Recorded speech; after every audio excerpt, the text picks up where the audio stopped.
Приветствую вас на канале Техревизор.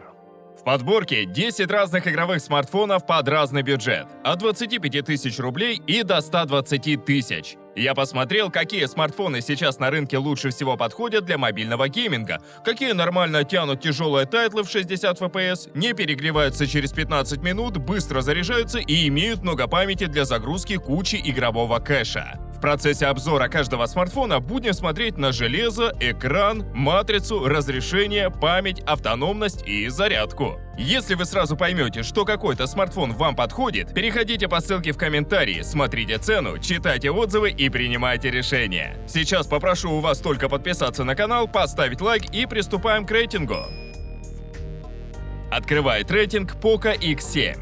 Это самый бюджетный игровой смартфон в рейтинге, который можно рассмотреть, имея в кармане около 25 тысяч рублей. Он получил процессор Dimensity 7300 Ultra, довольно свежий и шустрый чип на 4-нанометровом техпроцессе. В играх вроде PUBG, Call of Duty Mobile и Genshin Impact он стабильно выдает 50-60 FPS на средних настройках графики без сильного нагрева. На практике даже после часа игры в танчике корпус остается теплым, а не горячим. По памяти тут все серьезно.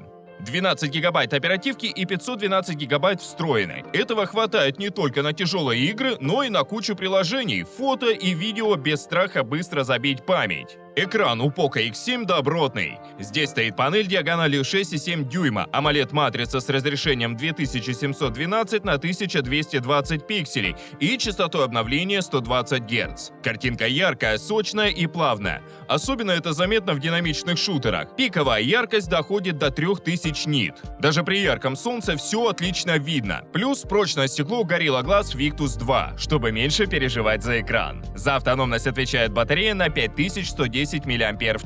В реальности смартфон спокойно выдерживает полдня активного гейминга. При умеренном использовании садится за 2 дня. Полная зарядка занимает около 65 минут с комплектным блоком на 45 Вт. Быстро зарядить до 60% за полчаса легко, и это уже спасает в любой спешке.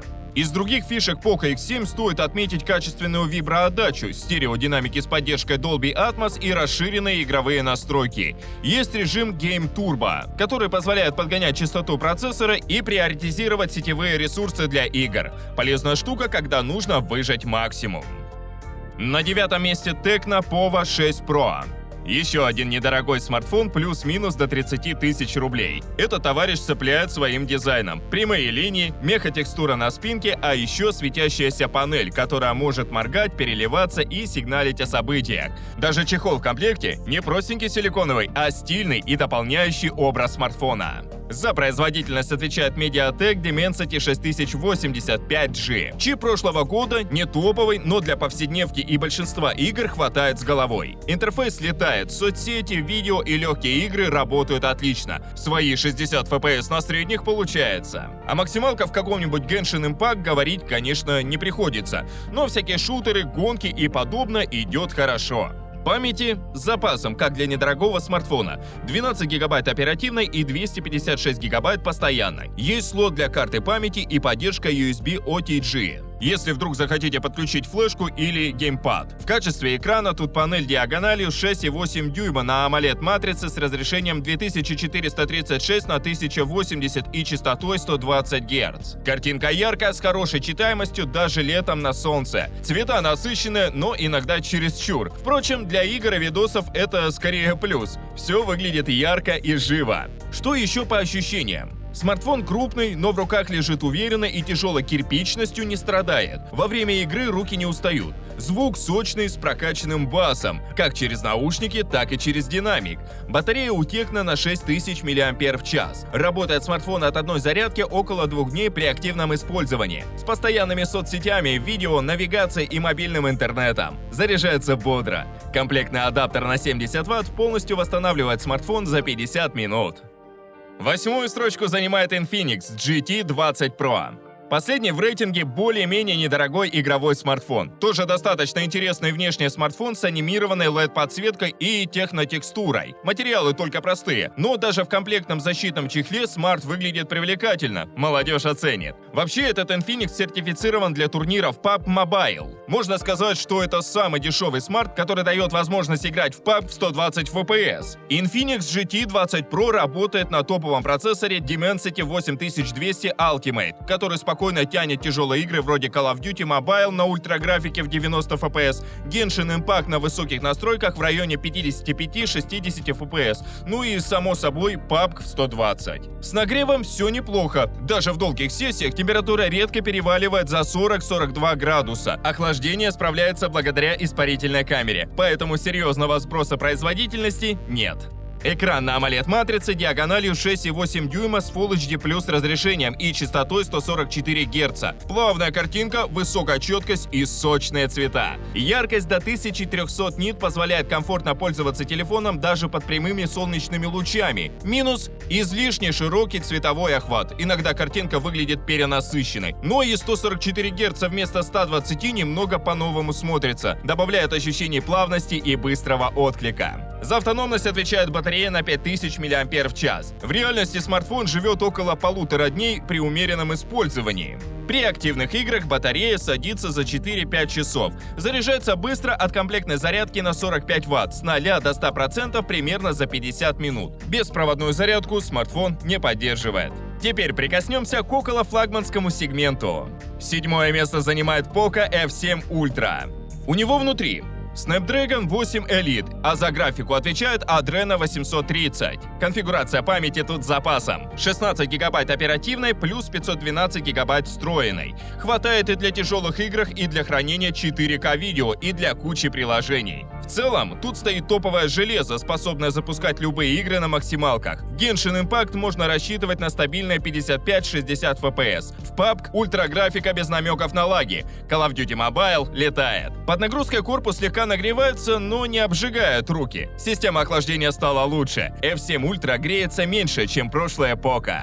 К дисплею вопросов нет. AMOLED-матрица диагональю 6,7 дюйма с разрешением 3200 на 1440 и частотой 120 Гц. Очень четкое изображение, идеальные цвета и плавная картинка. Яркость зверская. В пике почти 3200 нит. На солнце все видно отлично. Правда, это не LTPO-панель, так что частота меняется только между 60 и 120 Гц. Зато мерцание минимально раздражает. Частота затемнения высокая, глаза устают меньше.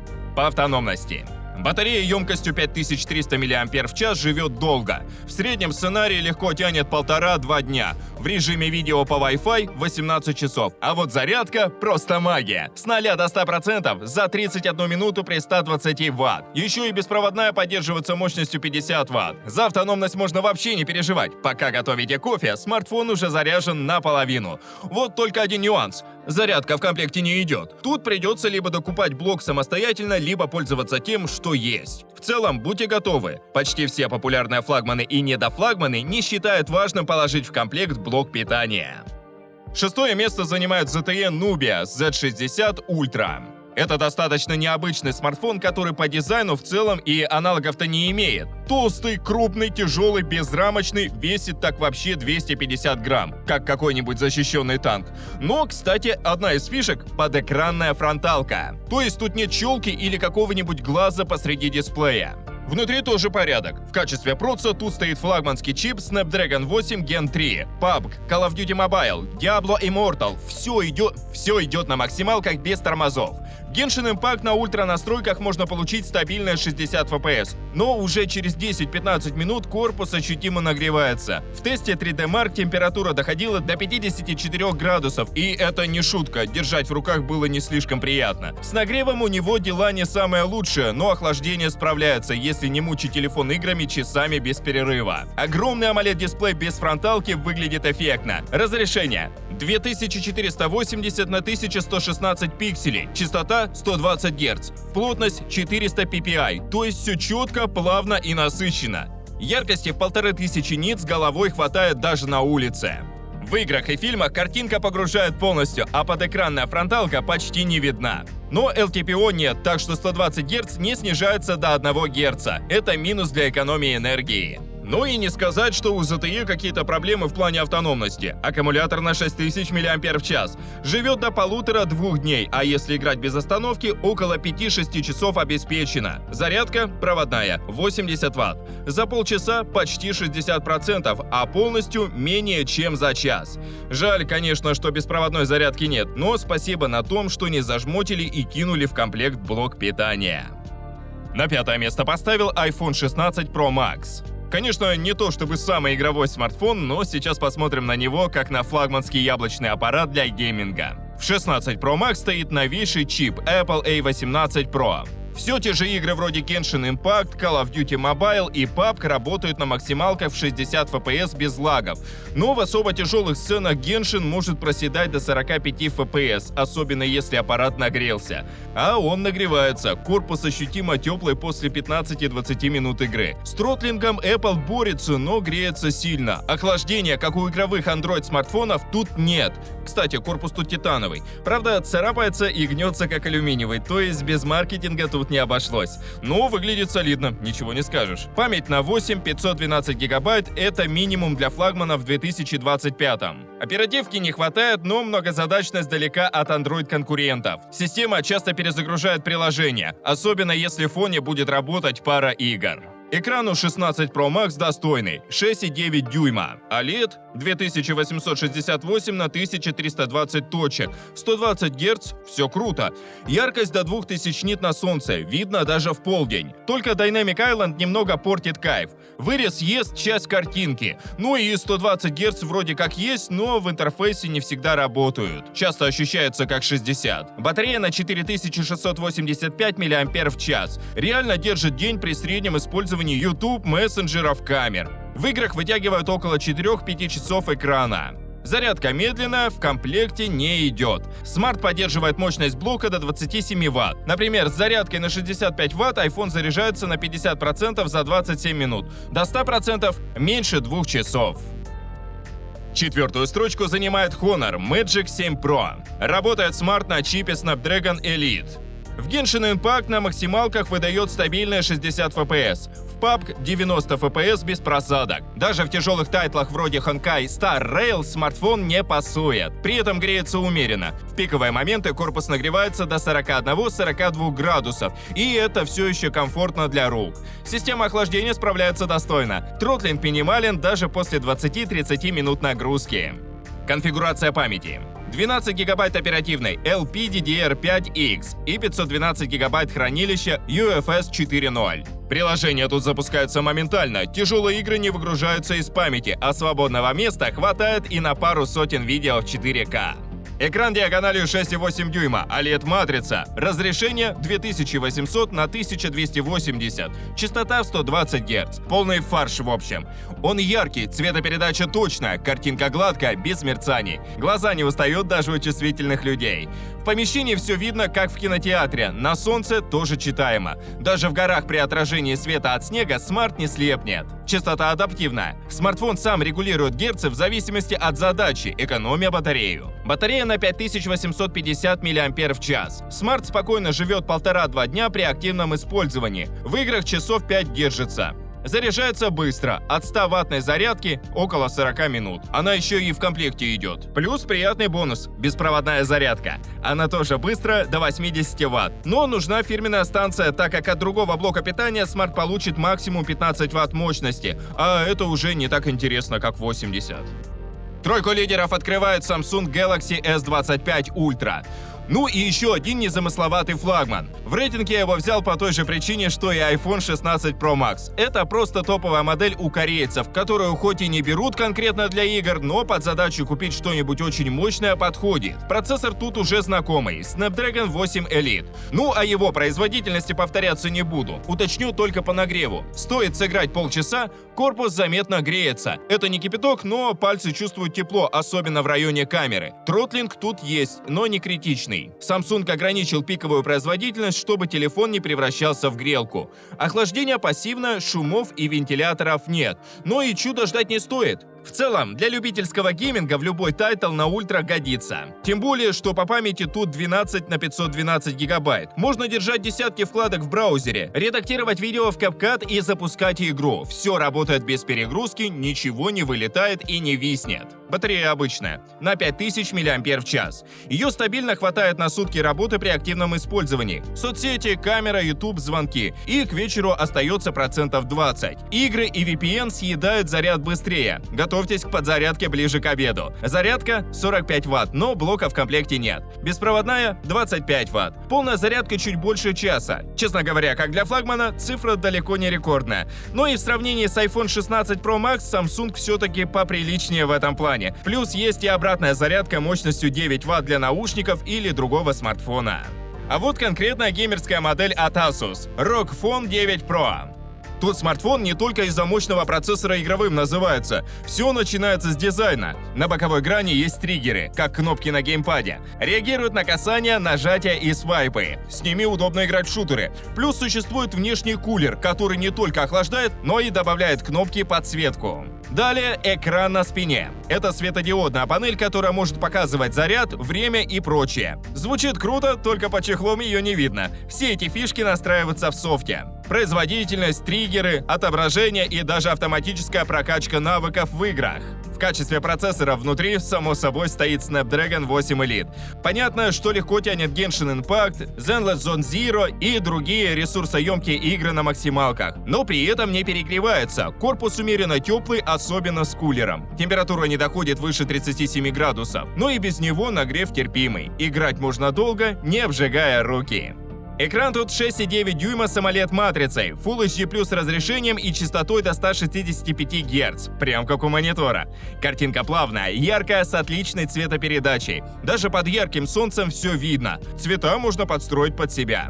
Батарея на 5800 мАч держит заряд уверенно. 6-7 часов гейминга и целый день активного использования. Быстрая зарядка на 65 Вт идет в комплекте. Заряжает до 100% за 45-50 минут. Поддерживается беспроводная зарядка на 15 Вт, но это скорее бонус, чем реальная необходимость. К тому же в играх есть режим обхода аккумулятора. Питание напрямую на чип, чтобы не греть батарею и не изнашивать ее. Полезная тема. Лидером рейтинга стал Realme GT7 Pro. Это все-таки более-менее универсальный смарт, который создавался как игровой, но спокойно подойдет и для пользования на каждый день. К тому же и ценник не 100 тысяч рублей. Конечно, триггеров у него нет, да и дизайн не кричит о своем игровом предназначении. Но смарт все равно тонкий, яркий, привлекает внимание, еще и защищен по последнему стандарту IP69. С ним можно воды не бояться. Внутри у GT7 Pro ничего нового. Все тот же Snapdragon 8 Elite. Напоминаю, что это Genshin Impact, PUBG, Call of Duty Mobile, Diablo и все остальное на ультра настройках без лагов и с частотой 60-90 FPS в зависимости от игры. А в менее тяжелых играх легко выжимаются и 120 FPS. Единственное, под серьезной нагрузкой греется, особенно в верхней части корпуса. Не обжигает, но рука чувствовать может. В долгих сессиях нагрев ощутим. Ничего критичного, но факт. Экран у него на OLED-матрице с диагональю 6,8 дюйма и разрешением 2800 на 1260, плюс частота обновления 120 Гц. Ну, булочка получается. Цвета яркие, сочные, отклик моментальный. Благодаря LTPO панели частота обновления составляет от 1 до 120 Гц, экономит заряд. Запас по яркости отличный, 1000 нит, в HDR-сценах даже больше. Смотреть кино и играть на таком экране – одно удовольствие. Емкость батареи. Внушительная 6500 мАч. В рейтинге ни у кого больше нет. Смартфон без проблем держит день активной работы. Соцсети, навигация, фото, музыка, YouTube и пара матчей в Genshin. В экономичном режиме легко доживает до второго дня. Зарядка тоже самая мощная. На 120 Вт еще и в комплекте идет. За 10 минут половина заряда. За 40 полная батарея. Только вот беспроводной зарядки нет. Ну уже простим нюанс. На этом мой рейтинг подошел к концу. Стоимость всех моделей рейтинга можно посмотреть по ссылкам, оставленным в описании и закрепленном комментарии. Подписывайтесь на канал, ставьте большие пальцы вверх, а также не забывайте включить уведомления, чтобы первыми узнавать о новых рейтингах и обзорах техники. А с вами была команда канала Техревизор.